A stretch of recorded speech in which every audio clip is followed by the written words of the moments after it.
Bom, meus amigos, sejam bem-vindos à nossa aula de Matemática Discreta, mais uma aula da disciplina de Matemática Discreta, no semestre 2020.1 do curso de Ciência da Computação da Universidade Estadual Vale do Acaraú.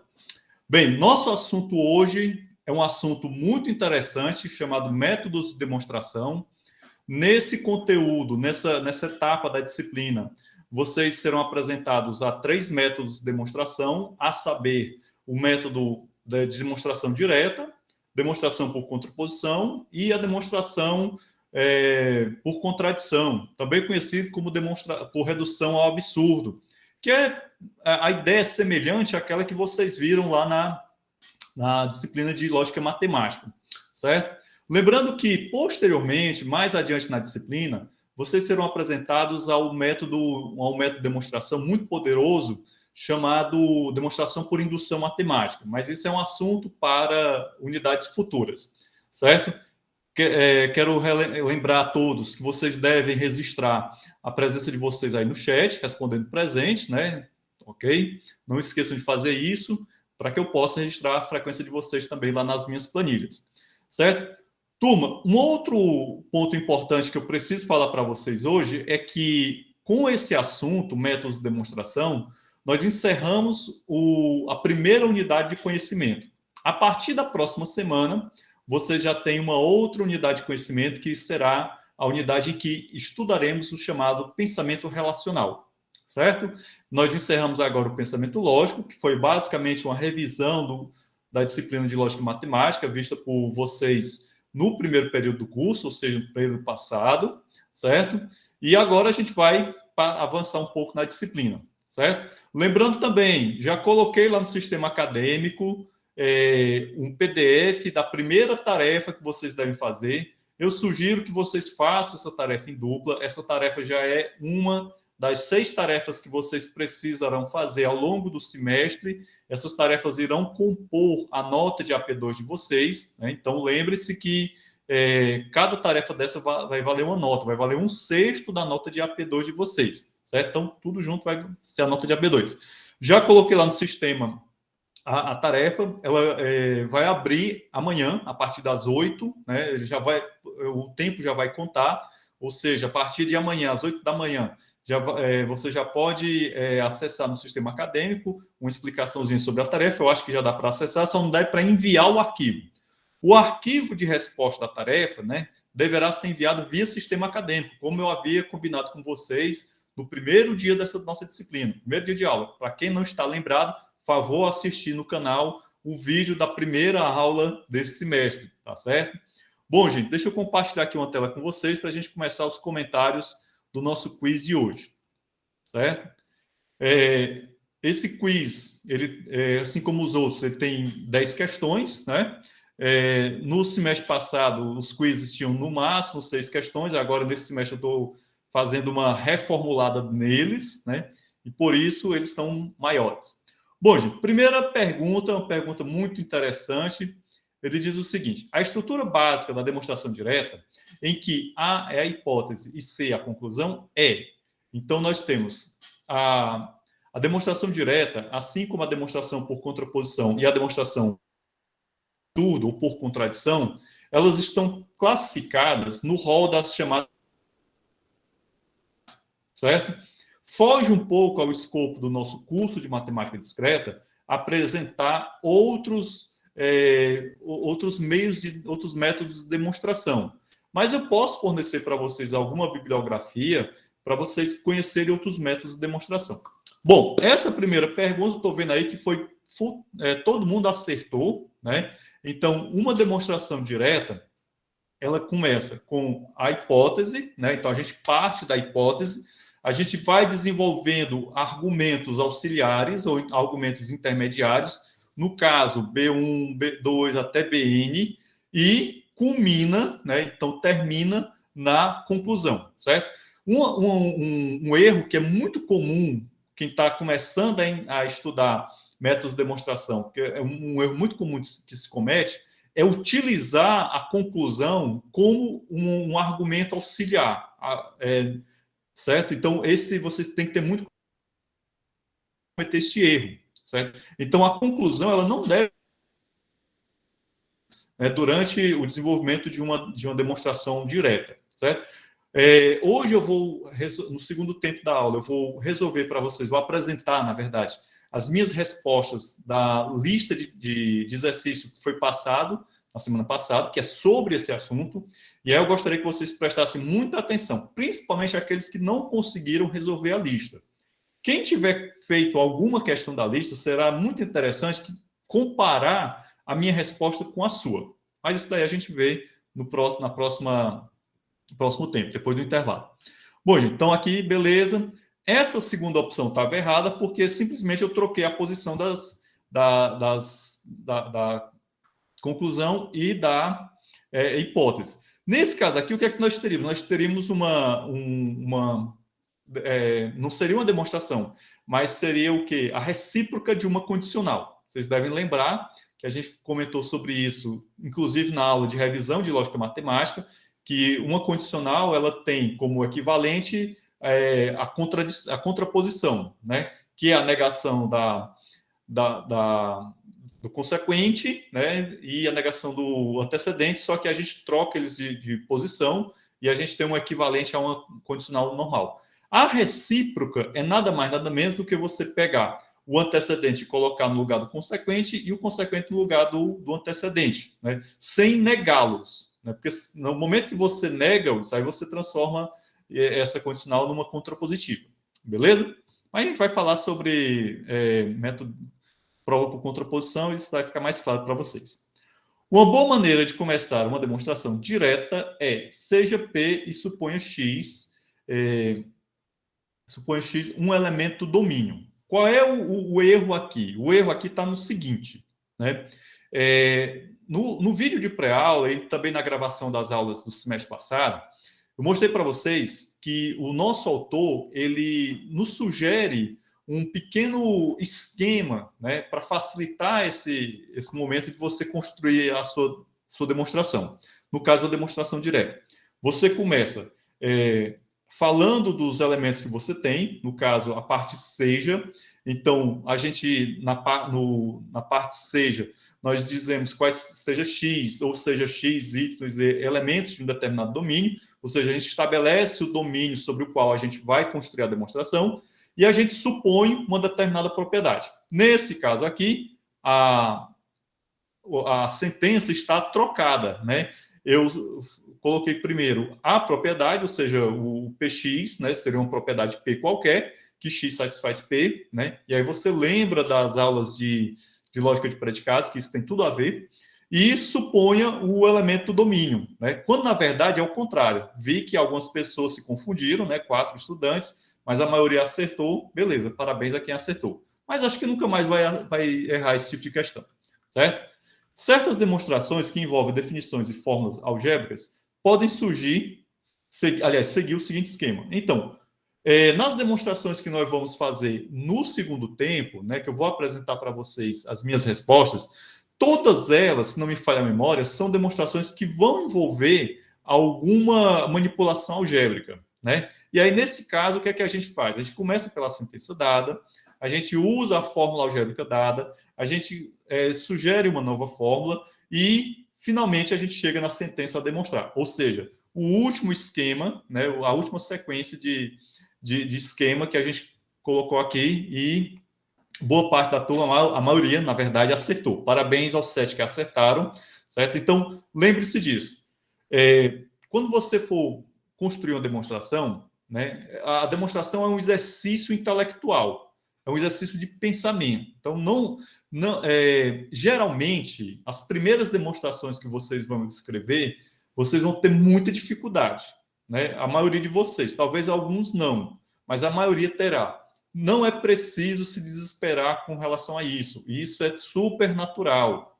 Da mesma maneira que vocês tinham dificuldade quando trabalharam com dedução natural, né? Lá na lógica matemática, né? Então, depois de alguns exercícios aqui a coisa vai fluindo melhor, acontece também com as demonstrações, certo? Fazer demonstrações matemáticas não é uma tarefa geralmente trivial e exige também da parte de vocês um certo compromisso com a realização dos exercícios, porque demonstração, assim como muita coisa em matemática, você só aprende fazendo, tá certo? Por mais que você leia sobre isso e tal, o máximo que você vai conseguir é decorar algumas coisas, mas fora isso, talvez você não consiga muito sucesso.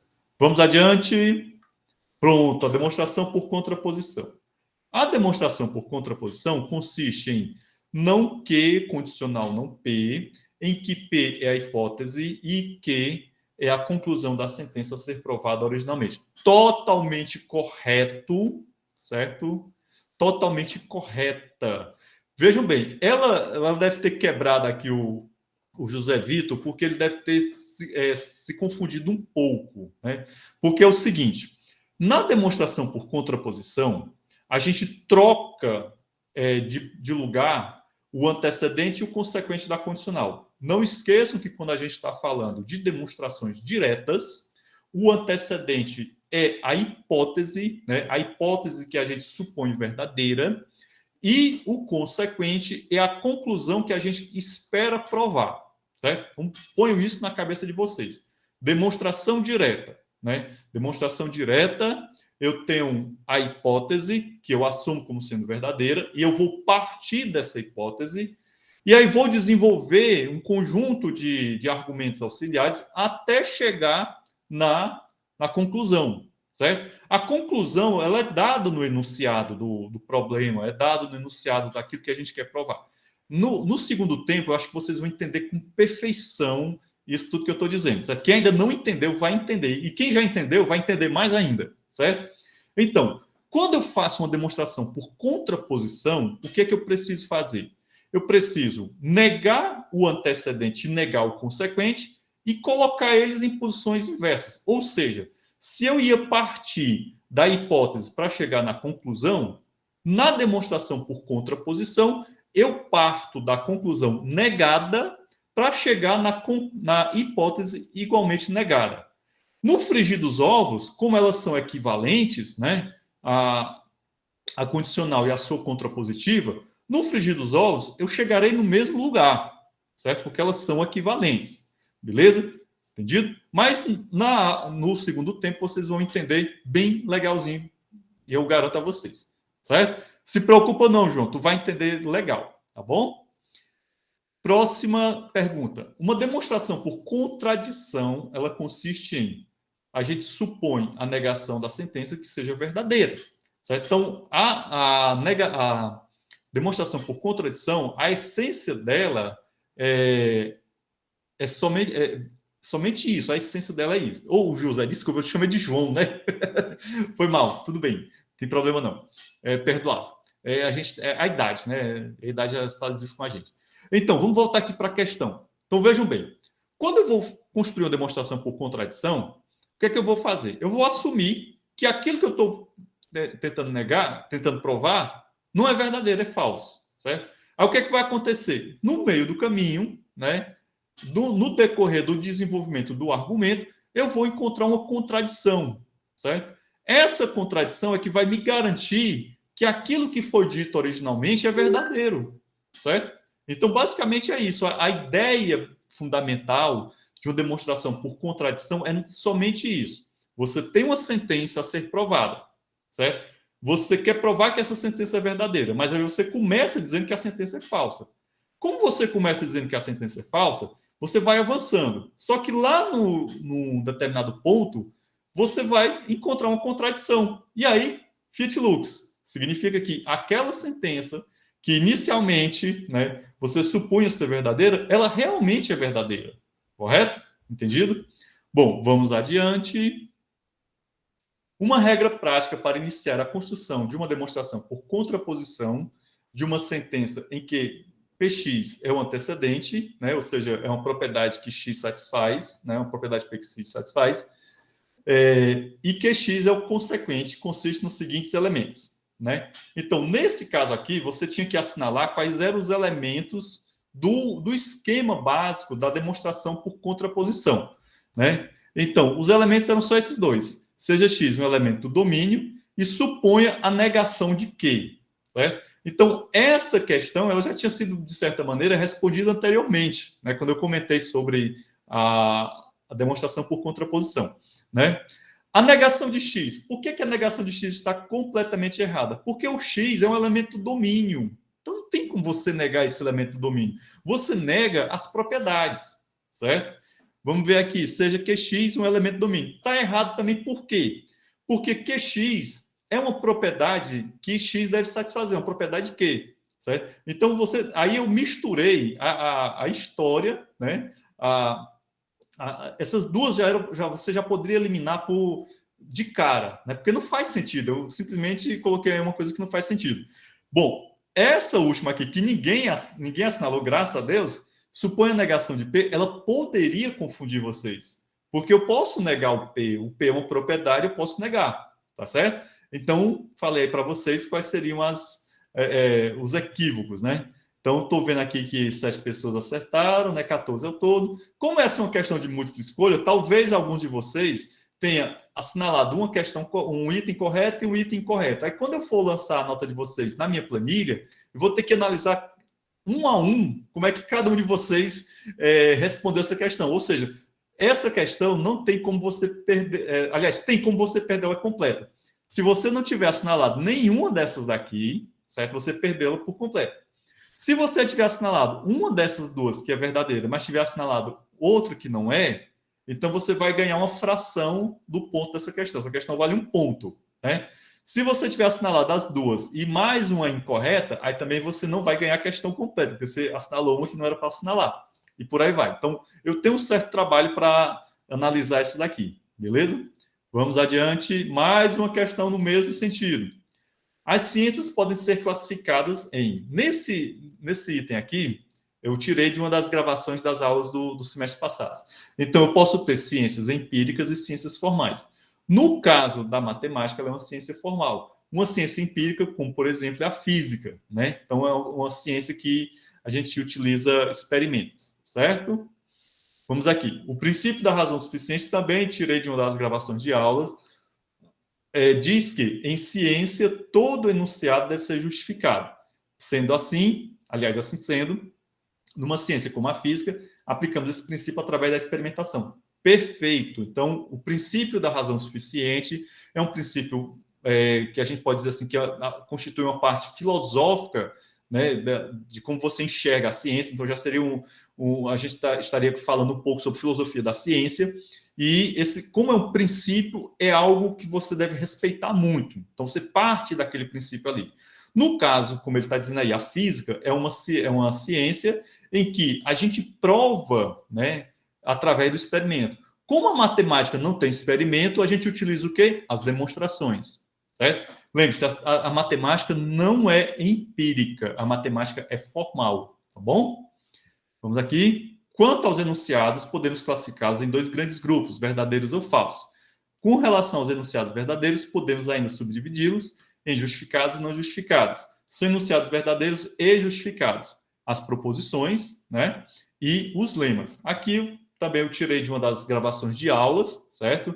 Então, as proposições são aqueles enunciados que a gente pode classificar como sendo verdadeiro ou falso, e os lemas também. Então, proposições e lemas, né? São enunciados que nós podemos submetê-los a provas. Axiomas de uma teoria, em tese, né, e aí eu até comento isso num dos vídeos, existe uma celeuma muito grande na filosofia da ciência se os axiomas eles devem ou não devem ser demonstrados, né? Alguns filósofos da ciência dizem, não, axioma é uma verdade básica que não carece de demonstração.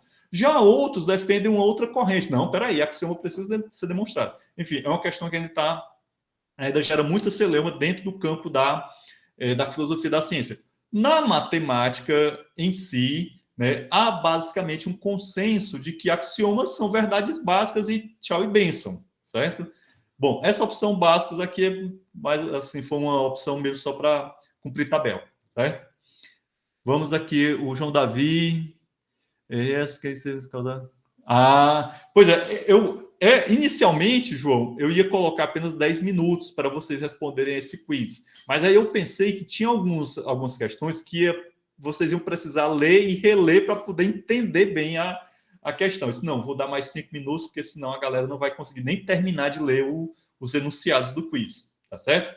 Vamos aqui para a nossa última.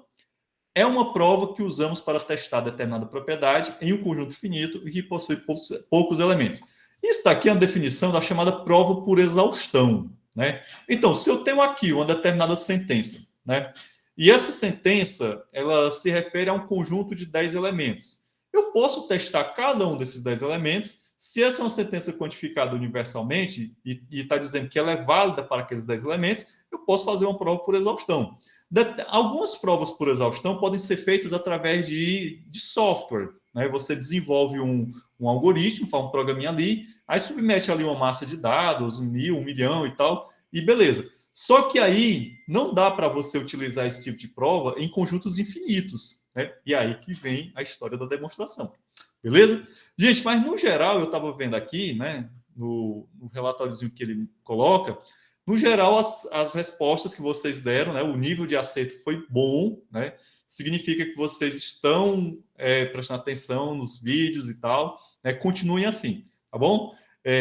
Eu vou agora encerrar aqui a gravação para a gente começar o nosso intervalo de 10 minutos, são 10h42, às 10h52 a gente volta, tá bom? Encerrar aqui.